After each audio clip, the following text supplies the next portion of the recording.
The episodes just get better and better. Let's get into the review for Belle Collective, you guys.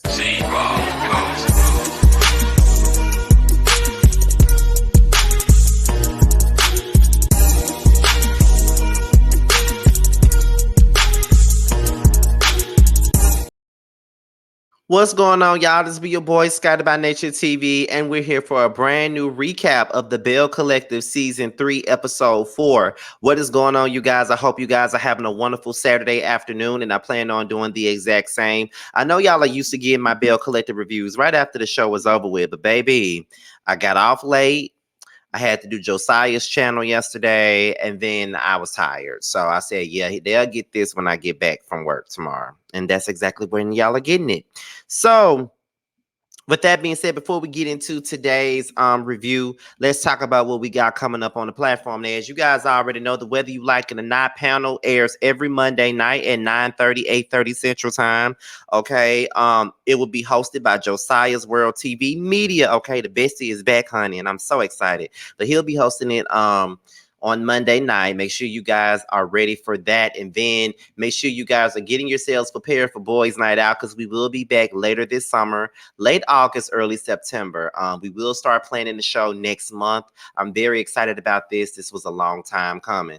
Also on Wednesday night, make sure you guys tune in on June the 14th for a panel with myself, Jamie, that's me, and Make It Make Sense, as we talk about the comings and goings of the Real Housewives of Atlanta and where they stand right now. So with that being said, you guys, that's pretty much all that we got coming up on the platform. Make sure you guys are tuned in to all of those things that's coming up and all that good stuff. And also, I'll be going live tomorrow for the Real Housewives of Atlanta. All right. So with that being said, let's go ahead and get into the review for the Belle Collective. Okay. Let me pull out my notes real quick. So we opened up the episode with So Gucci and JJ. They discussed JJ's mother Aura coming over. And, so Gucci still feels some type of way about the fact that JJ made the decision to bring his mama to the house without talking to her. And that's a pretty good reason to be mad at somebody, honestly. I mean, how the hell you gonna bring your mama into the house and not even tell me about it? Like, that is something that we got to make a decision about together. I mean, this is my house, your house. We ain't got nobody else here. You talking about you happy to be empty nesters and stuff like that, but then you turn around and you're bringing your mom in the house. And on top of that, no, you bring your mom in the house, but you bring your mom in the house without telling me anything. Absolutely freaking not. That's just not gonna work for me. It's not good for me. Like, no. So I don't agree with that at all. I ain't with that at all. If I was So Gucci, I definitely wouldn't be with it, period. And I mean, I'm just telling y'all the damn truth. I just wouldn't be with that. Like, you ain't finna be inviting nobody up in my house and not talk to me about it and think you gonna have your way and think I'm gonna be cooking and cleaning and giving you some and having all these romantic moments. Oh no, because that's all gonna cease when your mama comes in the house, So then he gonna look at So Gucci and say, now how the hell can I look at my mama and tell my god darn mama no? So Gucci said, N to the O. No. That's how you tell her no. And I agree to the T with So Gucci. That's how you tell your mama no. Okay, you're a grown-ass man with children. You finna be somebody granddaddy, baby. You can tell your mama no, okay? Like, you just got the house to yourself. You don't need no extra visitors. And if it's about anything, you know what I'm saying? I just feel like this girl, like, at the end of the day, shit, if she needed to get somewhere and disappear for a while, you could have got her an extended stay. Plenty of them in Jackson. Like, girl, no. So then the next thing you know, we hear JJ's mama, and she loud as hell. And I'm like, okay, this got to be given scripted right here, because I really do believe that JJ sat down with Miss Aura and said, listen, I'm gonna need for you to pull up at the house, be loud as a motherfucker, make sure you loud and obnoxious so the audience can see the shit and all that stuff. I feel like he told her to do that, because ain't no way in the hell she's that damn loud pulling up at them folks' house. I ain't no way she that damn loud, okay? And then she coming in, and her and So Gucci hug each other, So Gucci pretending like she happy to see Aura, because she knows she not happy to see her coming in their house. And so JJ talking about he got plastic on the damn floor. If that ain't no country shit, I ain't never seen nothing like that before in my life. Let me tell y'all something. All this country ass shit that JJ be doing, don't put that on the whole Mississippi, because the whole Mississippi don't be doing this shit. I ain't never seen nobody do that. Now I can understand the plastic on the couch and all that other stuff, because we've done that in our own damn house. You know what I'm saying? But baby, all that shit on the floor. Y'all better call Stanley Steamer, honey, and get that damn carpet cleaned, or somebody waste something on that damn carpet. I'm just saying, child. Like, absolutely not, child. Absolutely fucking not. Okay. She's telling me something. Well, I make my coffee between the hours of 4:30 and 5:30 in the morning, and I don't want to use that new coffee maker that you got. I want to use the percolator. And you ain't got to worry about me messing up your carpet, because I'm going to be downstairs, and I'm going to be doing this, and I'm going to be doing that. And JJ, you can't have your way. You can't do whatever you want to do, even though that's his damn house. And so Gucci was like, well, this is what you wanted, child. Then she said, well, I did need some time to get away. I just didn't give no set time on how long I needed to be away. But yes, I needed me some time to be away. So this is my time to be away. And I'm like, so you gonna move up in Nefo house and then not even give them no set time as to when the fuck you getting your ass out of their fucking house. You not gonna tell them when you leaving? I'm just like, girl, really? So you not gonna tell them when you getting the fuck out? You need to tell them when you're getting the fuck out, because you seem like a handful already, Miss Aura, and I'm gonna need for you to calm the fuck down, okay? Because you're gonna tell that man what he can't be doing up in his house. Like, girl, are you for real? Are you for real? Like, no, girl. Absolutely not. Absolutely not. No. Mm-mm. Mm-mm-mm-mm-mm. I can't. I can't. I can't deal. Like, girl, really? Like, is that what you're doing? Like, no. She said it ain't no set time. So she gonna be there for as however long she wanna be there. And that's just the truth. Okay. So we're gonna move on to the very next thing. And this is pretty much this dinner between Latrice and Cliff. I'm telling y'all, every time I see a scene with Latrice and Cliff, it really, really bothers me. Like, I can't even sit up here in front. It fucking bothers me. Like, I don't really like to see her in scenes with Cliff, but I know Cliff is a part of her storyline. That's a part of her family life or whatever. But I don't really like to see her in scenes with Cliff, because she gives off this nervous energy every time she's around him. Like, she be trying to be really careful with the things that she says so she won't set him off. Like, that's the way it comes across to me. And it's so uncomfortable to watch. I ain't gonna sit up here and hold you. It is. She said that she wanted to apologize to Cliff. And I'm like, what the fuck are you apologizing for? She wanted to apologize to Cliff for going to Empire without telling him. You don't need to apologize to him. What about your apology?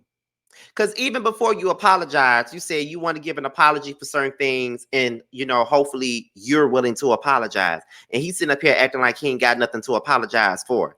The nigga straight up embarrassed your mother ass at M-Bar in front of people, called you a bitch, called you all kinds of names, grabbed your arm, called you a snake, called you a mother, all that shit, and you apologizing to him? No.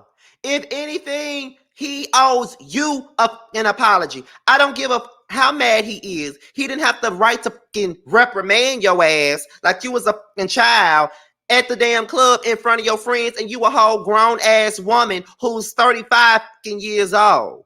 Like, no, I'm not. I can't with that. You don't owe him no fucking apology at all. He should be apologizing to you. I'm just being real with you. He should be apologizing to you. You sitting up here humbling yourself for him, and that's exactly what the fuck he want. That's the control. That's that daddy shit. You know what I mean?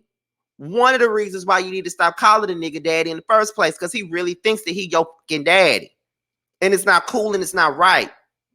I ain't like that. I ain't like that. It's like she was cowering down to him or whatever. And I get that that's her husband. But at the same time, she says that he's controlling and they got communication issues. But a lot of the times, Latrice makes so many excuses for him, because even though he be treating her like shit half the time when we see in this show, she be saying, well, my husband is the type of, I love my husband and I think that he's the type of man that any man should be. No, he's not.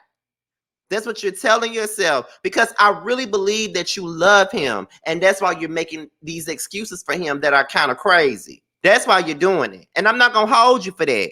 But at the same time, though, like, you got to see it from, you got to see this shit for what it really is, Latrice. That man is controlling you and you letting him do it. But that's your marriage. That's your man.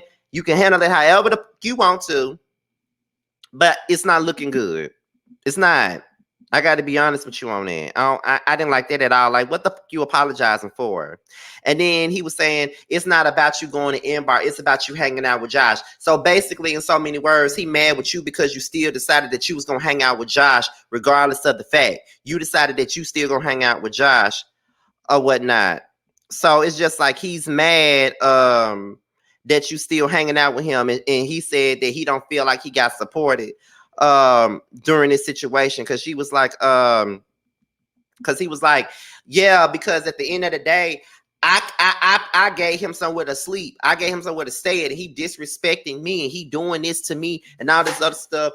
And you decide that you know, I'm not gonna kick him out. And then, well, no, I kicked him out, and then the very next day you hanging with him. I feel like he the enemy. He not the enemy. And the only reason why you feel like he the enemy is because he's exposing the shit that we don't fucking see. That is the problem. And that's why you wanted him to fuck out of your house, because he was seeing you in other sides. See, a lot of the time when our friends come to us and vent about their issues in their relationships, we only can go by what they say. We don't see what goes on in their house. So by him staying in the house with y'all for all that time, he saw you for the disrespectful mother that you are. That was the truth. So it is what it is. You know what I mean? Like, you don't want you don't like the fact that he's sitting up there seeing you for the controlling mother that you are. That's just the truth. That's why you don't want him around. And it's like you're trying to isolate her from the people that really love her. You ain't gotta like Josh, but Josh was already around before you came to along. Okay, so you ain't even got to do all that. You ain't got to isolate her and alienate her from the people that love her, regardless of how you feel about them. Period. Like, you ain't gotta alienate her like that. And that's exactly what the fuck you doing. You don't want her around mother that really got her damn back. And it's sickening and it's up. Then she's trying to discuss their communication issues. And you're saying that Latrice doesn't acknowledge the issue. She just let the shit fester. And then the very next day she wake up and pretends like the issue ain't there.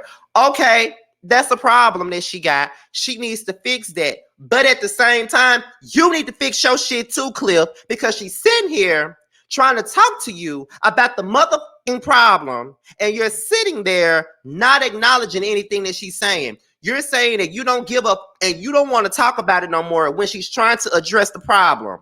You want to talk about the shit when you ready to talk about the shit. And she don't feel comfortable discussing issues with you because of the way that you act, because of the way that you handle stuff, because of the way that you treat her when it's time for you to discuss the fucking issues. That is the reason why she don't talk about the shit with you. And you need to see that. Because you got her apologizing to you when you need to be apologizing to her. I don't like that shit. It's fucked up. Yes, Latrice could work on her communication. She could definitely work on it. She could work on it, but you need to work on yours too. Because the reason why she doesn't address the communication, you're part of the reason why she don't. Then she talked about boundaries. Then she said, you have boundaries with your mama, your brothers, your sisters. So even in a marriage, you need to have boundaries. But you can write down all your boundaries, then I can see if I can approve of them. It's not about you approving anything. It's not about what you approve. She's telling you that there needs to be some boundaries. She's telling you that you're controlling as she's telling you that you don't treat her with the respect that she fucking deserves. And because you the caveman and you the head of the house, you feel like you can treat her and talk to her any kind of fucking way because you run shit. That's not the way to go. That's not the way to go. That's not the way to go. That's some stuff ass for real. You don't respect her. And I don't give a damn how many times she try to tell herself that you are the man that any man need to be. Because it's not. You're anything but that because of the way you treat her. It's okay to be protective. It's okay to want to be around your wife. But the way that you act, and then for you to say that y'all not equal was some bullshit. Like you're bringing her down to a specific level where you're here and she's down here. That's how I see it. That's how I see it. You want to say that you're not equal, but I already knew that when she said, "Are we equal in this?" And when he said, "No," I wasn't surprised. He don't think she equal because he's a man and she a woman. They're not equal. He got that caveman ass mentality, the male chauvinistic ass mentality that women are beneath a man, and they're not. Hell, women make the world go around for most of the time. Hell, they the reason why a lot of shit stay together because of a woman. I don't like men that think that way. I don't like that Flintstone ass mentality. Y'all, listen. I don't like this shit. I don't like that. I don't like that. I don't like that. I don't like that. I don't like that. I don't like that. Okay, like for real. Like that was some fucked up ass shit. Like that whole dinner pissed me off for real. And she can apologizing to him. The you apologizing to him for when he need to be like he didn't even own up to nothing that he did. She owning up to her part, but he not owning up to shit. What the? Anyway. Let's move on to the next. So Gucci, Akeisha, and Marie, they meet up for brunch. So Gucci tells them that their mother has moved, that her mother-in-law has moved in and she's over it, but she's gonna sit back and watch this train wreck go down because this is what JJ wanted and this is what the JJ gets, and I don't blame her for saying it. And then Marie tells Akeisha about the whole Glenn pop-up that happened with her, Letitia, and So Gucci. I'm looking at Marie like, why the fuck are you talking about Letitia's business to Akeisha when you know that Letitia and Akeisha don't get along? Like, why are you discussing that with her? You so quick to talk about snakes and folks not being nobody friend and all that other good jazz, but you sitting up here doing some snake ass shit by talking about a situation with your friend's op. Akeisha and Letitia don't get along, so why are you even discussing that with her? Make it make sense, Miss Real. Make it make sense, Miss Real Friend. Make that make fucking sense.